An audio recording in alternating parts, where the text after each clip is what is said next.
If you could have a drink with anyone in the theater world, who would it be? I'm Anthony Caporale, and I'm running through my list.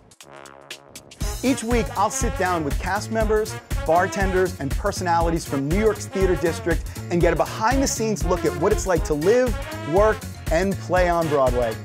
Come have a drink with us on Broadway Bartender. Welcome to Broadway Bartender. My name is Anthony Caporale. We are here at New World Stages in the heart of the theater district in Times Square, home of my show, The Imbible, A Spirited History of Drinking. And we're going to make drinks using Amaro today, and that is a bitter liqueur. So I'm going to start with a classic variation on a Negroni, which most people have had. Negroni is simply gin, sweet vermouth, and Campari, which is our Amaro. And I'm going to switch it up. I'm going to do a Boulevardier, which is one of my favorite variations, and that actually substitutes whiskey for the gin. So first thing I'm going to do is start with a mixing tin, fill it up with ice. And the thing that I like about this recipe is it's really easy. It's equal parts. And I'm going to start with bourbon. So I'm going to do, since I'm making two, one is going to be for my special guest, I'm going to do 2 ounces of bourbon, followed by 2 ounces of sweet vermouth, and then 2 ounces of my Campari. And again, Amaros, which is what Campari is, bitter liqueurs. For more information on Amaros, plus our drink recipes, go to our website, BroadwayBartender.com, follow our blog. You'll always be able to get information on whatever drinks we're making, the ingredients that we're featuring, as well as all the recipes. So I'm just going to stir this up real good. I want to chill it, but I also want to dilute it. There's no mixer in this drink. The mixer is the water, the ice melt. So once this is nice and cold, go ahead and fill up 2 rocks glasses. Set my glasses with fresh ice. I never want to serve drinks using the ice that I use to chill the drink. I want to serve it over fresh ice. So the drink looks beautiful, but now the ice is also still at the right temperature to cool the drink. And I'm going to garnish this with a orange peel, just expressed over the drink. 1 for each. And serve it to our special guest this week, Chris Rozanski of the legendary Joe Allen's right here in New York. Chris, how are you, man? I'm doing awesome. Thank you for having me. Good. Cheers, buddy. This looks amazing. Cheers. Very nice. What do you think? Yep. Yeah, man. Boulevardier. I love that drink. Delicious. So, Thank you, dude, sir. Joe Allen, man, this place is like legendary in Manhattan, and especially in the theater district, right? I mean, this is where people go. You must see amazing people at Joe Allen. I mean, it is the place to be. For anyone who's involved in Broadway or loves Broadway or even thinks about Broadway, Joe Allen is the place. And this is where you go after theater, you go before shows? Before, after. We also have a brunch on Saturdays and Sundays for pre-theater brunch, and it's delicious. Really? Yeah, it's just the place to hang out and see people from Broadway. Now, how long have you been there? I've been there for 5 years. Oh, wow. On and off. I'll leave to do a show, come back every once in a while if they'll, if they have a spot for me on the schedule. But yeah, so on and off 5 years. So the thing is, this is a great opportunity for me to kind of delve behind the scenes of Joe Allen. Totally. So first of all, I love that you're a bartender there because you guys get to see everything, and that's, my brother. Right. So you guys got so many cool things going on. I definitely want to get to the celebrities and kind of the cool things that you've seen there. Yeah. But tell me a little bit about some of the traditions that you have going on at Joe Allen. The one that intrigues me the most is, what am I going to say? You're going to say the flop wall. I am going to say the flop wall, dude. Yes. Talk to me about the flop wall. The flop wall, so it started back when Joe opened. So he opened in '65. I think really? Around '67 or '68, if I'm being truthful to the story. Okay. A show called Kelly was playing, and they knew that the show wasn't going to be a very well-received show. It was kind of, I heard, a mess, if you will. So what they did is they brought Joe the poster and said, our show's not going to live on for much longer, so take this poster, do what you want with it. So he hung it up in his restaurant, and that started the flop wall. So Kelly was the first, in my knowledge, the first show on the wall that was the first flop, and now everywhere you look on the wall inside the main dining room are Broadway flops. So about how many posters you guys have? I mean, it's got to be dozens now, right? More than that. I mean, 50 plus, and then they also have some upstairs that we've put in storage that we don't have room for all of the walls. I think we might have to make a double a double row coming up pretty soon. Now, last time I was in there, you were telling me some great stories about how this has actually become an institution where producers will actually approach you with either like, put me on the wall or please don't put me on the wall. Yeah, absolutely. Yeah, there are, some people wear it as a badge of honor for sure. Some producers come in and say, oh, can I have that table? And I bring them to the table and you say, no, this is my show. Yeah, this flopped 20 years ago, but it's sitting next to a show by Stephen Sondheim. That also flopped. What I mean? That also flopped. Merrily We Roll Along is on our wall, and that's Stephen Sondheim. You know and what he's I mean? cool with that. I don't know. Personally, I would assume Stephen's probably cool. He's had enough success on his own to be like, yeah, it's cool. But yes, there are some people, I'm not going to name names, that don't want to be on the wall, and those posters aren't featured there. Really? You know, because Joe doesn't want to do it out of malicious intent. You know what I mean? Right. His thing is he celebrates all theater. So if it didn't have a long life on Broadway, why not have the poster on the wall and someone could come in and say, you know what? I saw that 20 years ago, and it deserves to be on the wall. Or a lot of times we have people say, I don't know why this is here. This show was so great, and it had, you know, Mary Tyler Moore, it had Bernadette Peters, it had all these major stars. You know, and sometimes the recipe's, you know, not what you want. Although this recipe is what I want, because this is delicious. Cheers, man. So tell me, Joe still kind of curates the wall himself, right? I mean, there's like criteria for what makes it? When it first started, and now, you know, due to inflation, things have changed, but it was, it had to lose like over $1 million or run for a very short time. Oh, seriously? So it was an actual number? Yeah, there was at the beginning. Now it's a little less, you know, cut and dry. But yeah, some of our performances lasted, well, there's a show called Glory Days, which lasted 16 preview performances and 1 official performance. And closed. And then so Joe's like, that goes on the wall. Yeah. And it lives on. Yep. Dude, I think this is the coolest thing, like, as a producer. I mean, I don't know, like, I'm kind of torn. It's like, do I want a show on the wall or don't I want? Right. I think I want, like, 5 that aren't on the wall and 1 that is, right? Right. That's awesome, And it's like, do you want it to be your first one? You want it to be the first one. Yeah. Or maybe like the second or third. Yeah. Right? Yeah, definitely not the current one. Right. Yeah, exactly. right. So I gotta ask you, I know you don't want to name names, but, you know, this is all public information. Spider-Man, dude. It lost over $1 million, I'm pretty sure. It did. And actually, there is an article, I believe in the Times, that Joe spoke about Spider-Man because he felt that, yes, it did lose all that money, but it ran for over a year and a half, I think it was. And to Joe, he said, for a show that runs on Broadway for a year and a half, I can't in good conscience call that a flop. Dude, I love that he puts that much thought into it. Yeah. And I gotta say, I agree with him. I mean, and I saw Spider-Man. Yeah. Pre-fix. Okay. I saw it post. Okay, so you can call it that. Right. That sounds like you go in and you eat a certain amount of food for a certain amount of money. But anyway, before they quote unquote fix it. And I gotta say, man, you know, it was a groundbreaking show. Oh yeah. I mean, I think it impacted theater in a big way. Right. And I totally agree with him. I don't know that I could in good conscience say that that was a flop. Right. And it was so, I mean, it was mainstream. You know, everyone knew that show. Everyone knew, oh, Spider-Man, over there in New York, something's going on Broadway that's a mess right now. You know what I mean? Yeah. And I think, when he was approached, you know, do you want to put the poster up, do we not? And he said, no, I can't do that. You know what I mean? So you're an actor, right? I am. Okay, so we all know that this is not a business that you go into if you want to make $1 million. Right. So does that, in your opinion, and having, you know, obviously worked in the business for a while, been behind the scenes at Joe Allen's and stuff like that, does a show need to make money in order to be called a success? I mean, or are we willing to kind of take a hit in the wallet sometimes for art? I think so.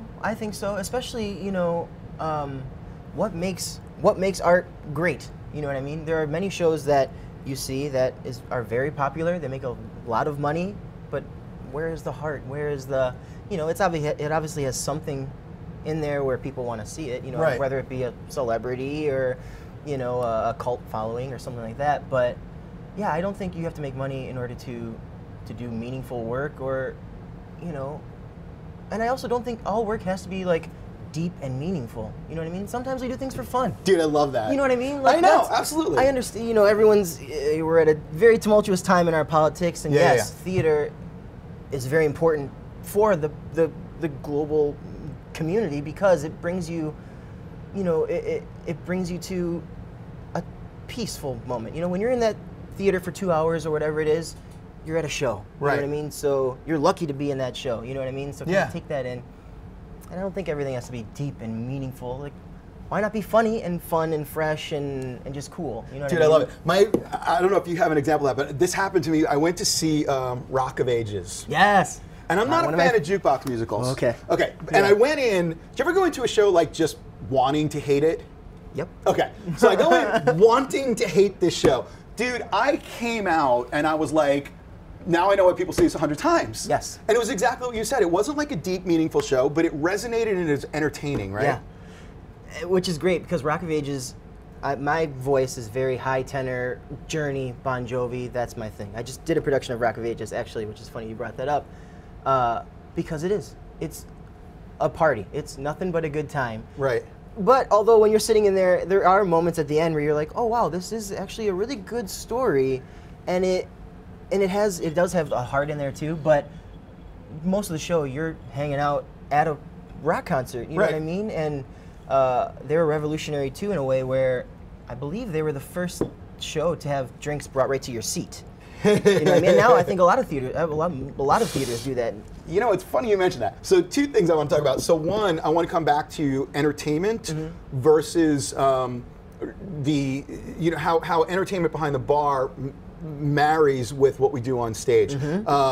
But we actually, the other thing I want to talk to you about, sorry, is the Joey Awards before we get into that. Because that's the other thing that you guys do that sort of actually honors the good work, right? Yep. So talk to me now, what were we talking about? How does that play into the Joey's? Joey Awards started as a joke.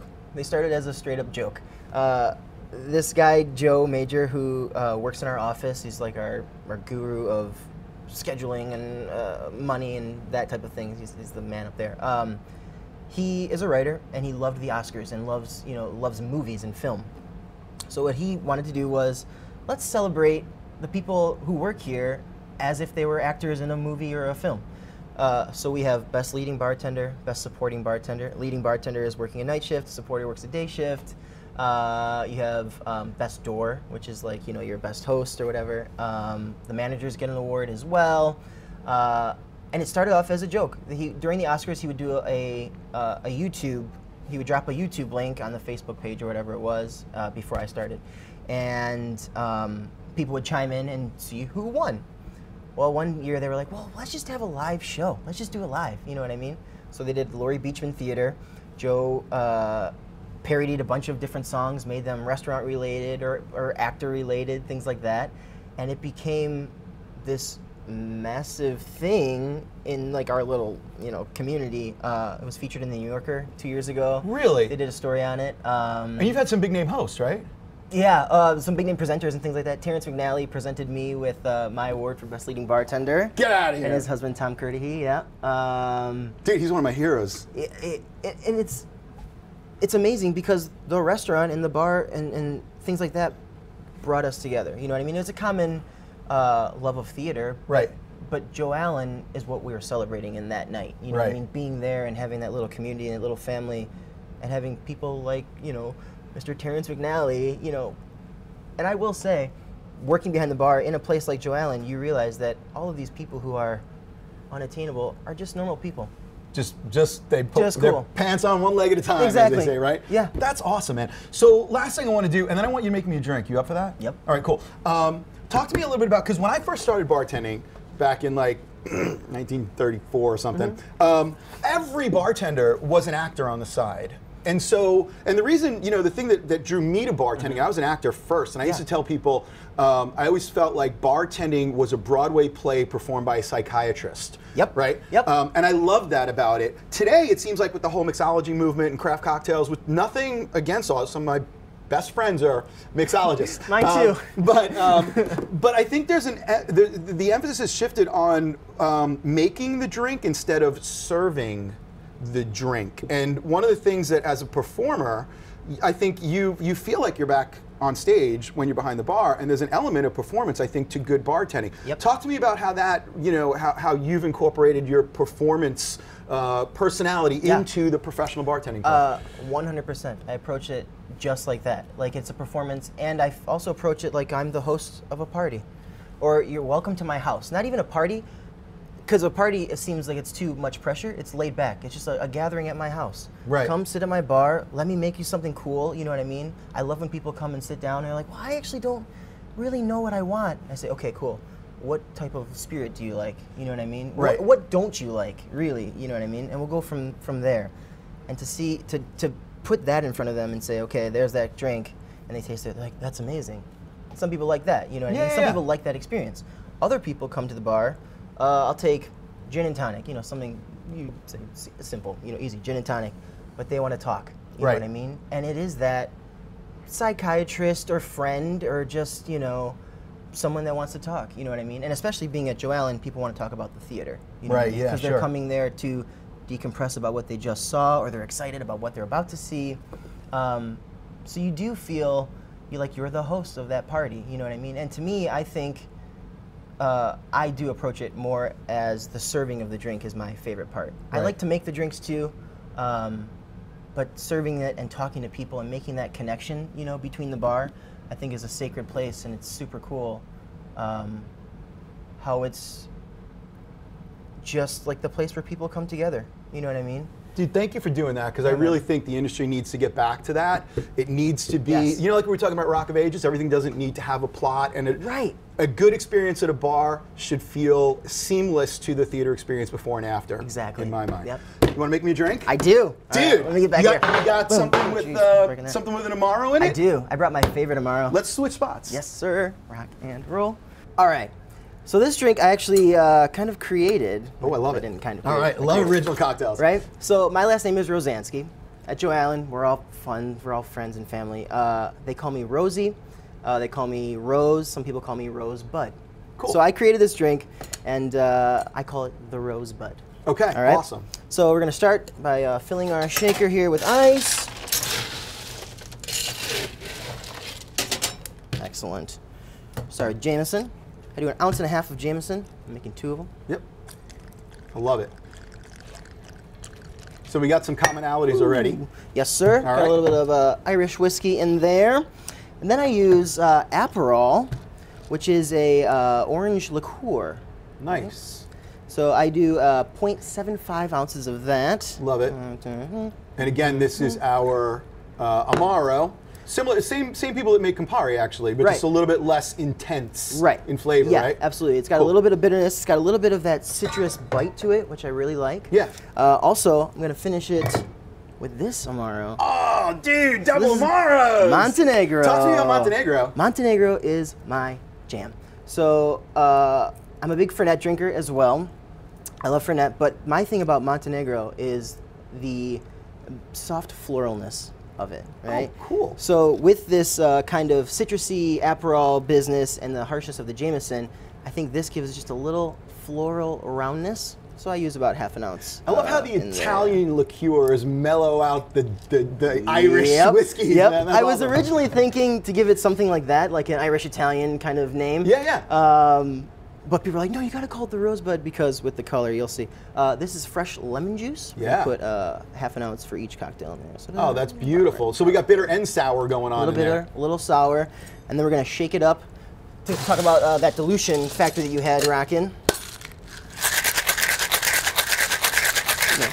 I like it. That's how you know it's done. That's a performer, you know what I mean? right A little, there, little absolutely. Shake situation. Put this guy over here. Take our strainer. Yes. So we put these in a martini glass here. Oh, I love the color on that, dude. Let's see if we got another here. Oh, nice. Dude, that is gorgeous. All right. So then we get this little fresh orange twist action. If I can get it out of the glass here. Use the back of the twist. Pop, pop, pop. Boom. Dude, I gotta say, the name is appropriate looking at the color. Right? Yeah, that's why I thought. beautiful. I was like, I gotta keep it a little rose action. But let's give this a little taste. My friend. Wow, that is just beautiful. So this is the Rosebud. I'll give you the one that's a little more full there. Thank you. Cheers to you, my friend. Cheers.